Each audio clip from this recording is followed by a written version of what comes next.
Good morning, students. Myself, Kosa teacher from Paras English High School. Today, I will teach you Standard 9 subject Gujarati. Chapter number 8 आभार. आभार N का meaning होता है thank you, शुक्रिया. એમનો કવિ છે ઉસનસ. ઉસનસનો જન્મ 28/12/1920 થયું હતું અને તેમનું અવસાન 6/11/2011 થયું હતું. નટવરલાલ કુબેરદાસ પાંડ્યા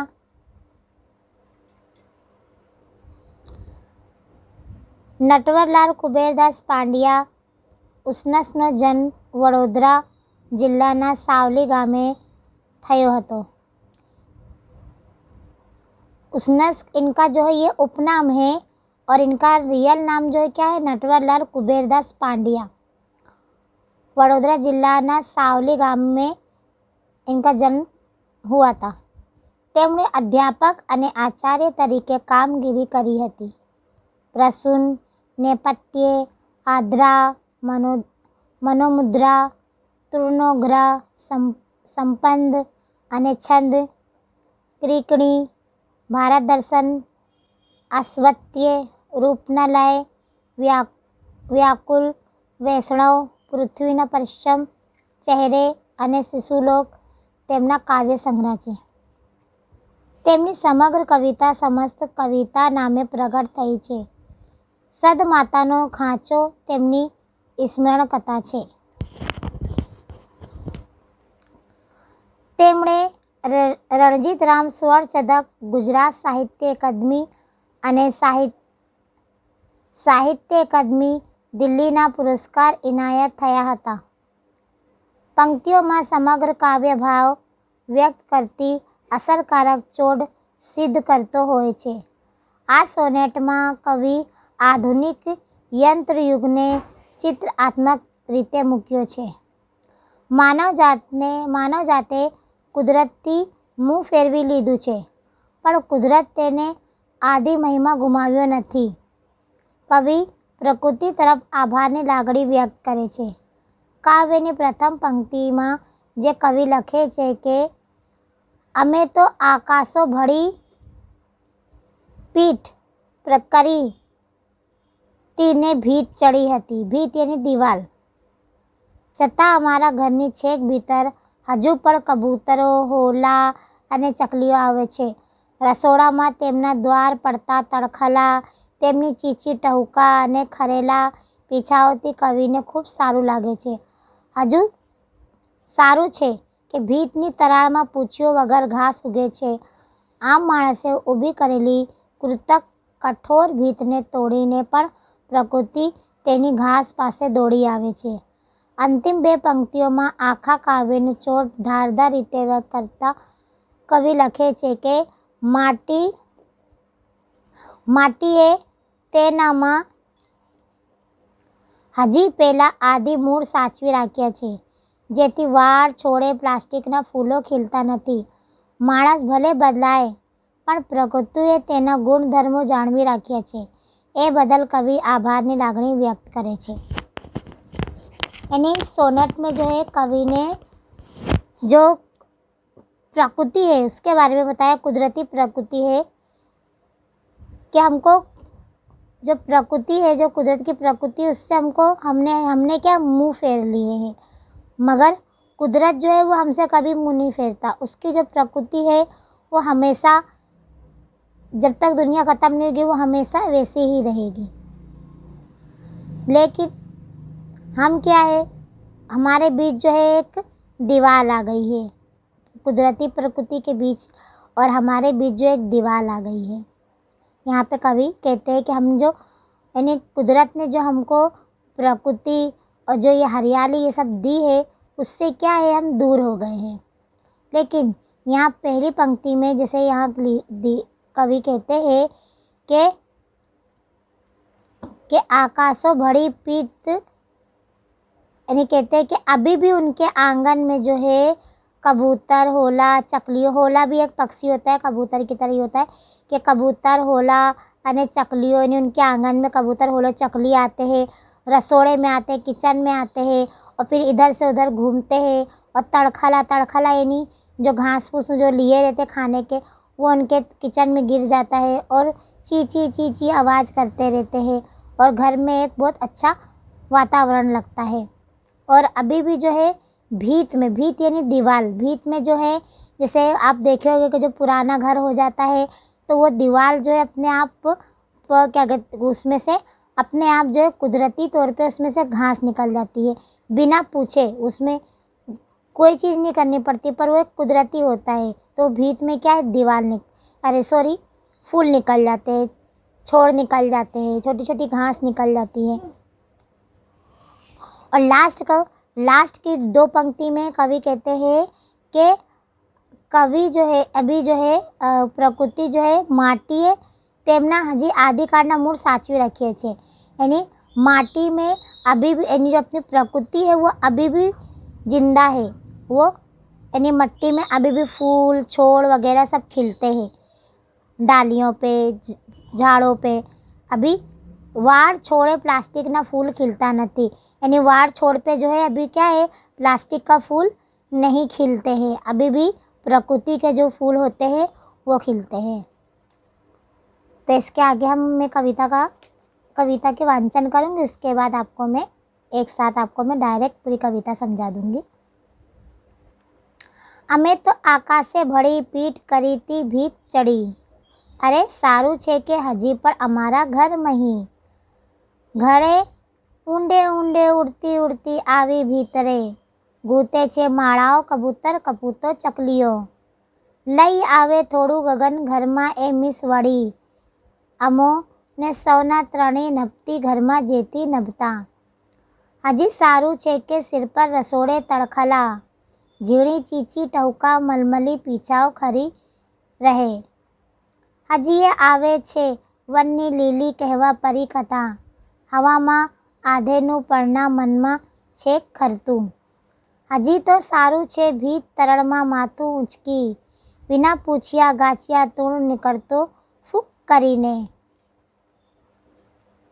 ભૂલ કે મિટ્ટીમાં હજી વન તળા આદિમ મૂળો, હજી વાળ છોડે નથી ઉગડતા પ્લાસ્ટિક ફૂલો।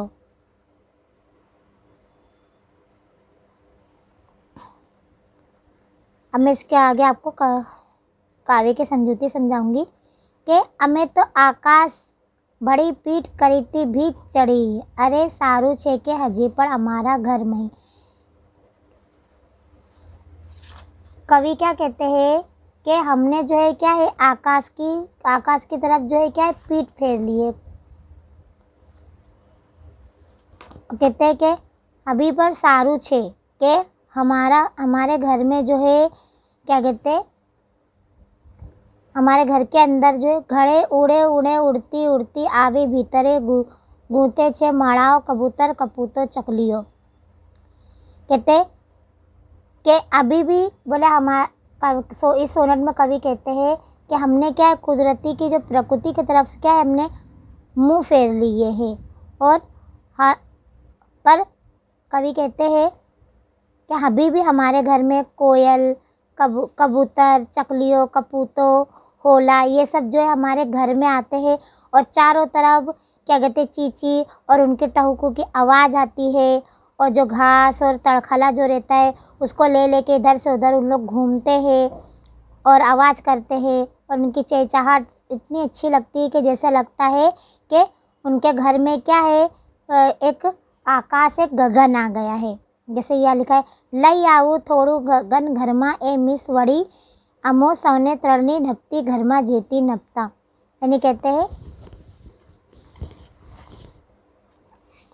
कि वो जब वो घर में आ जाती है तो ऐसा लगता है कि थोड़ा बहुत जो है गगन जो है आसमान जो है क्या वो हमारे घर में आ गया है, वो ऐसा कवि जो है महसूस करते हैं।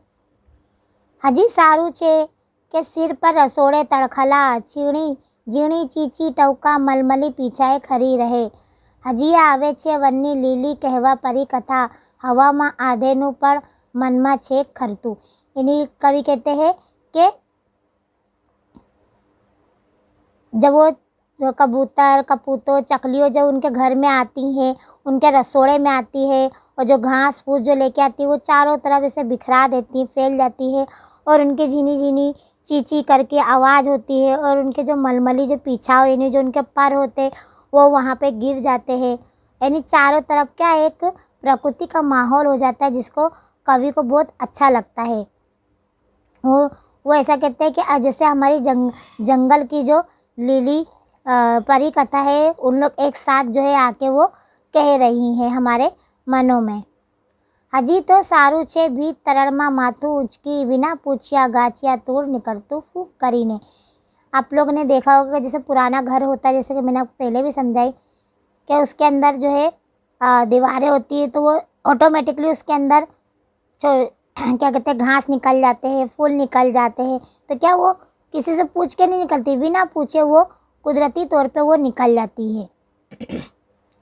भलू के मिट्टी में हजी वन तड़ आदि मूड़ो हजी वार छोड़े नती उगड़ता प्लास्टिक फूलो। कहते कि अभी जो है मिट्टी जो है अपनी आदि मानव यानी आदि काल को यानी जो शुरू से होता है अभी वो जीवित है कि प्रकृति में फूल वगैरह सब निकलते हैं। अभी जो है क्या कहते हैं डाल पे जो है प्लास्टिक के फूल कभी नहीं खिलेंगे।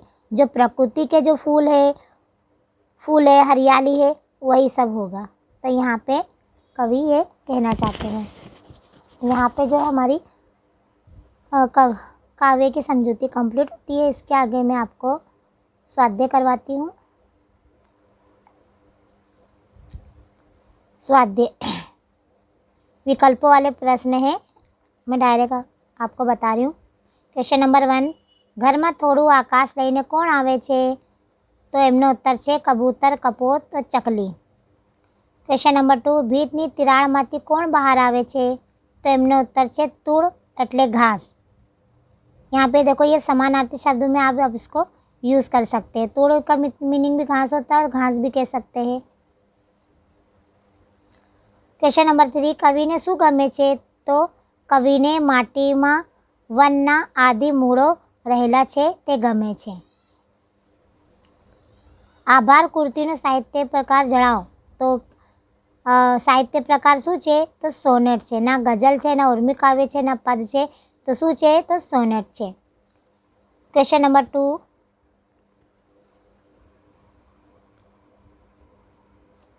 ક્વેશ્ચન નંબર 2 2-3 વાક્યોનો ઉત્તર લખો।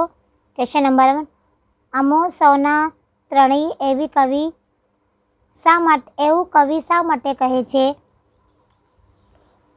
તેમનો ઉત્તર છે કે અમો સૌના ત્રણેય એવું કવિ કહે છે કે કારણ કે આકાશ ભળી પીઠ કરવા ભીત ચડી હોવા છતાં કબૂતર ચકલીઓ તેમના ઘરમાં આવીને માળા બાંધે છે।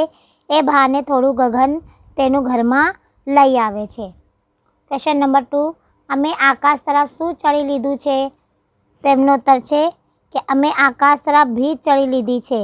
અમે એમ કરીને અમે કુદરતી મું ફેરવી લીધું છે। ક્વેશ્ચન નંબર 3, ભીતમાંથી પૂછ્યા વગર શું નીકળે છે?